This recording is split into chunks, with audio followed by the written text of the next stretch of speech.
well, continually searching. Was there any kind of warning that went out letting the crew know that they shouldn't be there, they should have turned around? It was posted on the National Hurricane Center's website that there was a tropical depression forming on Tuesday. On Wednesday, we all know it developed into a hurricane. I don't know what the master was thinking or what his company had told him, but all we know is they left on Tuesday. They were supposed to arrive. They left Jacksonville on Tuesday. They were supposed to arrive in San Juan, Puerto Rico on Friday. There will, again, my focus now is on the search and rescue aspect of it. There will be an investigation going forward. The National Transportation Safety Board will lead that investigation. The Coast Guard will be a part of that and will probably also conduct a separate investigation. That's down the road. My focus right now is on the search and rescue efforts. You concluded that the ship has sank, and you mentioned last week that the ship lost power, had reported losing propulsion. What happens in that kind of sea state? 50-foot waves, I think you said. Right. What happens? So the worst spot for any ship to be in is when you're disabled, you lost all propulsion. You have no means to move that vessel. You become very susceptible. You fall into the trough, basically between the waves. So you fall beam to the waves, so everything's hitting you from the side. All right, so you're looking at 140-mile-an-hour winds, 50-foot seas hitting you from the side. The vessel we know is carrying 391 containers, so it had a lot of topside height to it, where the winds and the waves could hit it.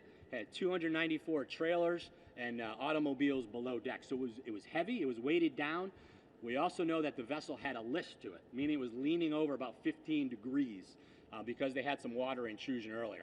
That just increases the danger of the situation that they were in to be able to survive that type of condition. What are the ocean depths in this area and the currents? Are they pushing north? Yeah, the depth where we believe the vessel sank is 15,000 feet. So very deep. Right now, based on our search planning efforts, we think the vessel or survivors could potentially drift to the north. And that's why I described those debris fields. One is near the last known position, but another one is 60 miles to the north of that. And that validates, when we find all these things, it validates our search efforts, and we could really hone in on where survivors might be.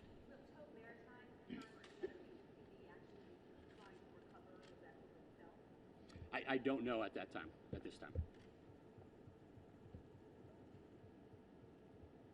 was the last time that the Coast Guard has done this kind of search where it's gone into a hurricane? We always advise mariners before storms come through an area. We actually launched aircraft from right here at Air Station Miami, went out and did call-outs, basically warning mariners throughout the Bahamas that a storm was building and that there were dangerous conditions out there. So we always do that, and it's dangerous.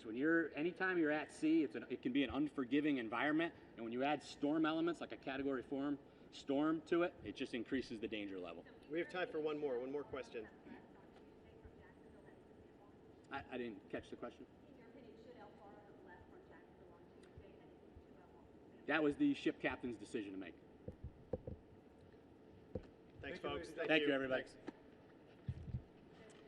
For anyone who didn't get any questions asked or answered, we can hang around for a few minutes, answer some more questions. If you need any background or any follow-up to some things that you heard today from the captain,